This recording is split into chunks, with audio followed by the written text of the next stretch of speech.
Nobody loves the presence of God. But we love to watch RCB and Chennai Super Kings play cricket match.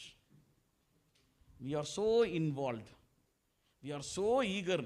அடுத்த over எப்படி போடுவான், அடுத்த ஓவரில் ஒரு wicket வருமா, இந்த ரன் ரேட்டில் அடிச்சிருவாங்களா, கவனிங்க. இதில் உற்சாகப்படுறியே, இதில் சந்தோஷப்படுறியே. ஐயோ தேவ பிள்ளையே, உன் ஆத்துமா எப்படி உன் ஆத்துமா பலப்படும், எப்படி உன் விசுவாசம் பலப்படும், எப்படி கிறிஸ்துவுக்குள் நீ வேறுண்டு இருப்ப. RCB கெலிச்சிடுச்சா, விசிலில் போடு. கடன் வாங்கி போய் கிரிக்கெட் மேட்ச் பார்க்குற கிறிஸ்தவ கூட்டத்தை சொல்கிறேன். அந்நியர்களை குறித்து நான் பேச மாட்டேங்க, அவங்கள குறித்து பேச நமக்கு தகுதி கிடையாது. கிறிஸ்தவ கூட்டத்தை சொல்கிறேன். வீட்டில் உட்காந்துட்டு அந்த மேட்சை பார்க்குறோம், எத்தனை மணி நேரம் மேட்சை பார்க்குறோம். ஆனால் சபையில் ஒரு 2 மணி நேரம் உட்காரணுன்னா, ஆமேன், நம்ம மாம்சம் இடம் எனக்கு புரியலைங்க. அது எப்படிங்க ஒரு சினிமா தேட்டரில் 3.5 மணி நேரம் உட்கார முடியுது? இன்டர்வெல்லை சேர்த்தா 4 மணி நேரம்.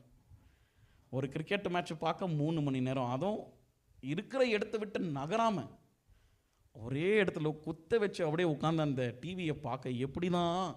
ஆனால் அதே அளவுக்கு ஆண்டவருடைய சமூகத்தில் போய் ஜெபிக்க எனக்கு தெரியல, புரியல. ஆமேன், அது கர்த்தருக்கு தான் வெளிச்சம். அல்லேலூயா. அநேக கிறிஸ்தவங்க அப்படி இருக்கிறாங்க. ஏனென்றால் அவர்களுடைய வேர்கள் கிறிஸ்துவுக்குள் வேறுன்றவர்களாய் அவர்கள் இல்லை. அல்லேலூயா.